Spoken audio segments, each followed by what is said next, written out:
അല്ല, അതിൻ്റെ അകത്ത് പ്രത്യേകിച്ച് എന്താ അഭിപ്രായം പറയാനുള്ളത്? ACC അങ്ങനെ തീരുമാനിച്ചാൽ അങ്ങനെയാകും. ഒരു തെരഞ്ഞെടുപ്പ് കഴിഞ്ഞാൽ ഏത് രീതിയിലാണ് മുഖ്യമന്ത്രിയെ തീരുമാനിക്കുന്നത് എന്നുള്ളത് രാജ്യത്ത് നിലനിൽക്കുന്നൊരു നിയമമുണ്ടല്ലോ. ആ നിയമത്തിനനുസൃതമായിട്ട് ചെയ്യാൻ പറ്റുള്ളൂ. അല്ലാതെ അതിന് മുകളിലായിട്ട് ഉപരിയായിട്ട് കോൺഗ്രസ്സിന് മാത്രം പുതിയൊരു കാര്യവും ചെയ്യാൻ പറ്റില്ല. ഇപ്പോൾ ഒരു ഭരണഘടനാപരമായ ഒരു രീതിയുണ്ട്.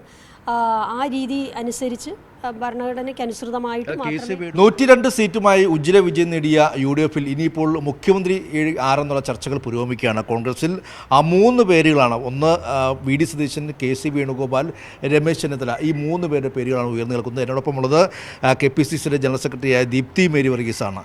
ഞാൻ പറഞ്ഞ പോലെ 3 പേരുകൾ, ഈ 3 പേരുകൾ ഇപ്പോൾ ചർച്ച സജീവമായി മുന്നോട്ട് പോകുന്നു. ഇപ്പോൾ ഹൈക്കമാൻഡ് നിരീക്ഷകരെ വയ്ക്കുകയാണ്. എങ്ങനെയാണ് ദീപ്തി മേരി വർഗീസിൻ്റെ ഒരു അഭിപ്രായം? ഹൈക്കമാൻഡ് നിരീക്ഷകർ വരും, അഭിപ്രായ സമന്വയം ഉണ്ടാകും, MLA-മാരുടെ അഭിപ്രായമൊക്കെ ചോദിക്കും. അതിനുശേഷം ദേശീയ നേതൃത്വം ഒരു അഭിപ്രായത്തിലേക്ക് വരും. അതിൻ്റെ അകത്ത് അതാണല്ലോ അതിൻ്റെ ഒരു രീതി. എല്ലാ കാലത്തും കോൺഗ്രസ് അവലംബിച്ചിട്ടുള്ള ഒരു രീതി അതാണല്ലോ, അഭിപ്രായ സമന്വയം നടത്തുക എന്നുള്ളതാണല്ലോ. ഈ 3 പേരുടെ പേര് വരുമ്പോൾ അതിന് ആർക്കായിരിക്കും ഒരു മുൻഗണന ദീപ്തി മേരി വർഗീസ് നൽകുക? അല്ല, ഞാൻ എന്തിനാ മുൻഗണന നൽകുന്നത്? അങ്ങനെ ഒരു വ്യക്തിക്ക് ഒരു മുൻഗണനയൊന്നും നടത്താൻ പറ്റില്ല, ഒരിക്കലും പറയാൻ പറ്റത്തില്ല. അങ്ങനെ ഒരു വ്യക്തിപരമായ അഭിപ്രായമൊന്നുമില്ല. വ്യക്തിപരമായ അഭിപ്രായമൊക്കെ അവരവരുടെ വീട്ടിലിരുന്ന് പറയാനേ പറ്റുള്ളൂ. അഭിപ്രായം കോൺഗ്രസ് പറയേണ്ടത് കോൺഗ്രസിൻ്റെ MLA-മാരാണ് അഭിപ്രായം പറയേണ്ടത്. അവർ അതിൻ്റെ അകത്ത് അഭിപ്രായം പറയും. MLA ജയിച്ചു വന്ന MLA-മാർ അഭിപ്രായം പറയും. അതിനുശേഷം ആ അഭിപ്രായമെല്ലാം കേട്ടതിന് ശേഷം AICC ആണ് ഏത് രീതിയാണ് അവലംബിക്കേണ്ടത്, എന്താണ് ചെയ്യേണ്ടത് എന്നൊക്കെ തീരുമാനിക്കുന്നത്.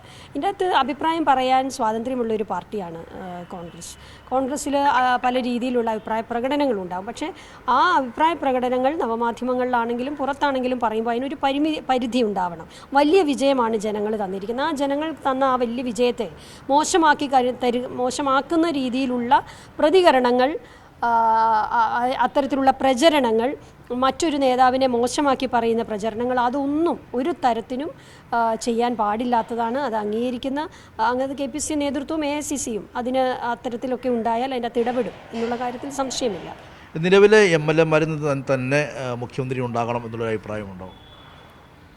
അതായത് ഇപ്പോൾ നിലവിലുള്ള MLA-മാരിൽ നിന്ന്, ഇപ്പോൾ KC വേണുഗോപാലിൻ്റെ പേര് ഉൾപ്പെടെ കേൾക്കുന്നുണ്ടല്ലോ. അപ്പോൾ നിലവിലുള്ള MLA-മാരിൽ നിന്ന് മാത്രം മുഖ്യമന്ത്രി, അതായത് വീണ്ടും അത് KC വേണുഗോപാലിനെ ഇപ്പോൾ ആക്കുന്നതിൽ ഭരണഘടനാപരമായി യാതൊരു തെറ്റുമില്ല, അതിനുള്ള അവകാശവും എല്ലാ നിയമപരമായ അവകാശമുണ്ട്.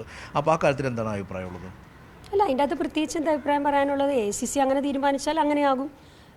ഒരു തെരഞ്ഞെടുപ്പ് കഴിഞ്ഞാൽ ഏത് രീതിയിലാണ് മുഖ്യമന്ത്രിയെ തീരുമാനിക്കുന്നത് എന്നുള്ളത് രാജ്യത്ത് നിലനിൽക്കുന്നൊരു നിയമമുണ്ടല്ലോ. ആ നിയമത്തിനനുസൃതമായിട്ട് ചെയ്യാൻ പറ്റുള്ളൂ. അല്ലാതെ അതിന് മുകളിലായിട്ട് ഉപരിയായിട്ട് കോൺഗ്രസ്സിന് മാത്രം പുതിയൊരു കാര്യവും ചെയ്യാൻ പറ്റില്ല. ഇപ്പോൾ ഒരു ഭരണഘടനാപരമായ ഒരു രീതിയുണ്ട്.